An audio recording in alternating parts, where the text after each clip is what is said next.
So at ito nga po mga kababayan, pag-usapan po natin ulit itong One Pacman Party List. Lagi ko naman po sinasabi sa inyo mga kababayan na ito pong One Pacman Party List ay isa sa mga party list mga kababayan na nakikita natin in the future na mas pagsisilbihan pa ang mga kababayan Pilipino po natin, pagagandahin pa yung kanilang mga programa at marami pa mga plano para sa mga kababayan Pilipino po natin, especially mga kababayan pagdating po sa usaping medikal. Lagi po silang nakatutok dyan, pagbibigay ng libreng edukasyon, libreng gamutan sa mga kababayan Pilipino po natin, pre-dialysis at isa din dito mga kababayan, sa lagi ko na naman po sinasabi, ang One Pacman Party List ang isa sa mga party list na nakatutok po talaga sa mga kababayan Pilipinong kabataan na nangangarap po na maging atleta at tinututukan po nila ang mga kababayan Pilipino po nating atleta dahil nga ang paniniwala mga kababayan ng One Pacman Party List ang tagumpay na mga kababayan Pilipino po natin tagumpay din ng bansang Pilipinas. Bukod pa po dyan,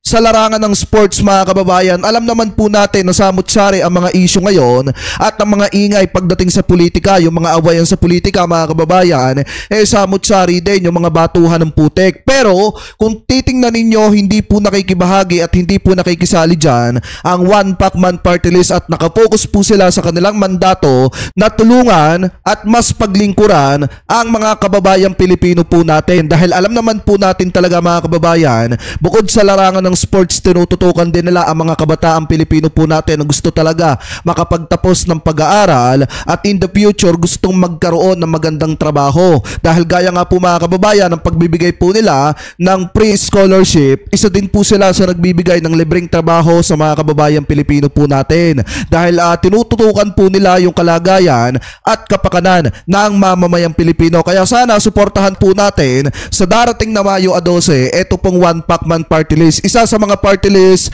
na nakikita natin mga kababayan na hindi po nakikipag-away kung kani-kanino, hindi nakikipagbanatan kung kani-kanino, bagkus nakafocus lamang sa kanilang mandato na tulungan at protektahan at suportahan ang mga kababayang Pilipino po natin, lalo na pagdating sa usaping pangkalusugan at usaping sports. So sana suportahan natin ang One Pacman Party List sa darating na Mayo 12, number 22 po sa balota. Mga kababayan, makakaasa po kayo na may pagpapatuloy nila ang kanilang ginagawang mandato at pagtulong sa mga kababayang Pilipino po natin. So sana suportahan po natin sa darating na Mayo 12, One Pacman Party List, number 22 sa balota. Maraming salamat po mga kababayan. God bless. Ingat po kayo palagi.